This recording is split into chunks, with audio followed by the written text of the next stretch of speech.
Jai Hind Defense aspirants, welcome back to my channel SSP Success. For any query regarding SSP and AFSP, please join our Telegram channel SSP Success, whose link is given in the description box. And for more updates regarding SSP and AFSP, do subscribe our YouTube channel SSP Success.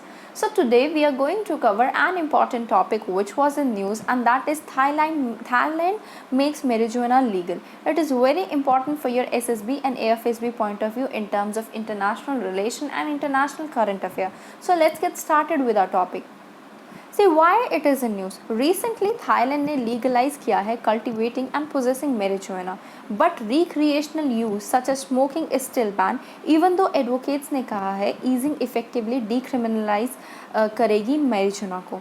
ये जो nation है, it is a first to advance such a move in Southeast Asia, a region known for its stringent drug laws.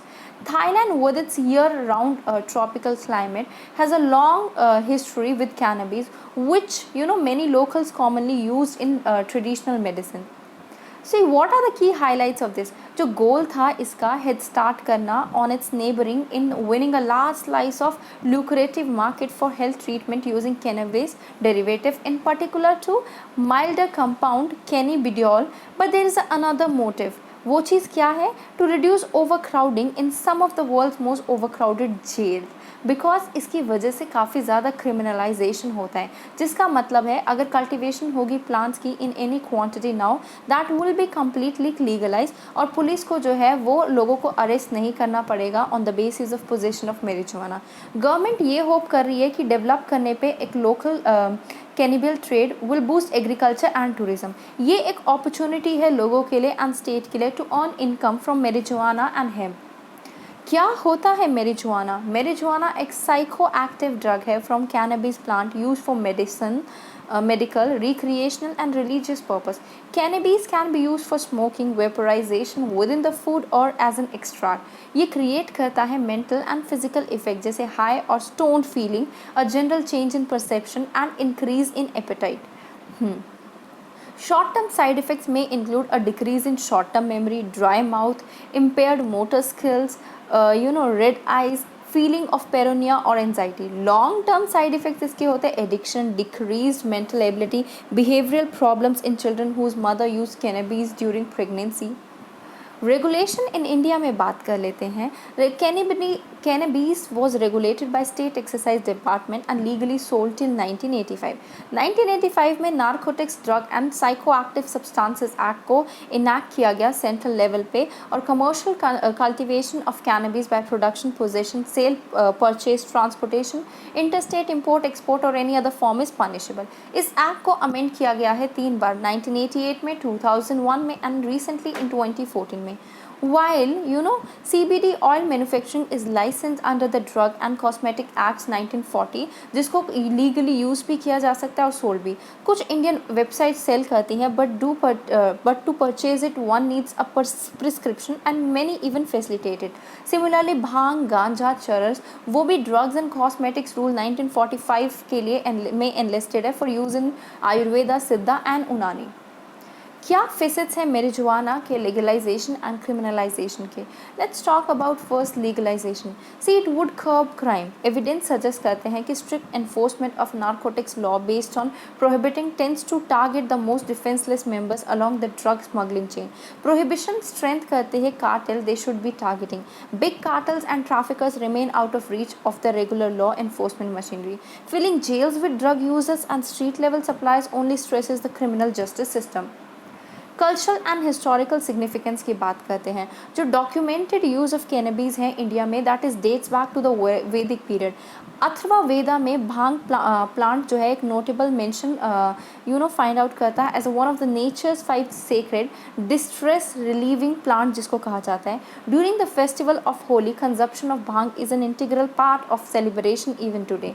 Indian hemp drug commission in 1894 found consumption of cannabis in colonial India extensive, और ये भी determine किया गया कि इसका use ancient time से हो रहा है और कुछ रिलीजियस सैंक्शन के टाइम से, एंड ये मॉडरेशन में हार्मलेस है. कमीशन ने रिकमेंड किया against complete ban on its consumption as it can push consumer towards other hard drugs. 1985 तक जब तक NDPS एक्ट को इनेक्ट किया गया, कैनबीज के डेरिवेटिव जैसे भांग, चरस, गांजा, उनको रेगुलेट किया जाने लगा by various state excise department and legally sold किया जाने लगा लाइसेंस शॉप्स के द्वारा। Less health risk one compare to alcohol. WHO study ने कंक्लूड किया कि पब्लिक हेल्थ रिस्क जो है कैनबीज से वो काफ़ी कम सिवियर है as compare to the alcohol and tobacco which is legal. So business and economic possibilities की बात कर लेते हैं। Legal marijuana market is currently worth more than $7 billion globally, और वो जो है $31 बिलियन जो है हिट कर सकती है, जो कि एक रिपोर्ट के तहत था 2021 तक। सो फैब्रिक जो कि हमारा अभी जा भी चुका है, so we are not aware about this कि हुआ है कि नहीं। जो फैब्रिक प्रोड्यूस किए जाते हैं हेम्प से वो काफ़ी अच्छी क्वालिटी के होते हैं। हेम्प जो है वो टेक्निकल फाइबर के लिए सूटेबल है। इंडिया के पास काफ़ी सारे स्टार्टअप है जो वर्क कर रहे हैं in like the Mumbai based the Bombay hemp co. Criminalisation की बात कर लेते हैं। मैरिजुआना कॉजेज साइकोसिस। मैरिजुआना मेंटल हेल्थ को ट्रिगर करता है और उससे रिलेटेड इश्यूज को अपने यूजर्स के अंदर। Tetrahydrocannabinol in marijuana has been prove to cause साइकोसिस। जो यूज़ करते हैं उनको एडोलेसेंट के टाइम से और यंगर एज से वो ज़्यादा उनको ज़्यादा मेंटल हेल्थ प्रॉब्लम्स हो सकती है लाइफ में बाद में। ये जो है लोगों को नॉजियस, लिथार्जिक, फॉरगेटफुल, एंशियस और कंफ्यूज भी बना देता है। Marijuana is a gateway drug. Cannabis has been engineered to become much more as an addictive. Growers जो है उन्होंने CBD का लेवल डिक्रीज कर दिया और THC का लेवल बढ़ा दिया है, जो कि टेट्राहाइड्रोकैनाबिनॉल है। एक वल्नरेबल पर्सन जो एब्यूज़ या फिर यूज़ करेगा इस ड्रग को, वो और डेंजरस सब्सटेंस की तरफ भी बढ़ सकता है। एक स्टडी के मुताबिक 45% लोग जिन्होंने मैरिजुआना यूज़ किया वो और हार्ड ड्रग्स भी यूज़ करते हैं। Marijuana damages organ. WHO ने लिस्ट किया number of diseases associated with the consumption of marijuana, including impairment in cognitive functioning, airway injury, bronchitis and lung inflammation. Regulation difficult to enforce.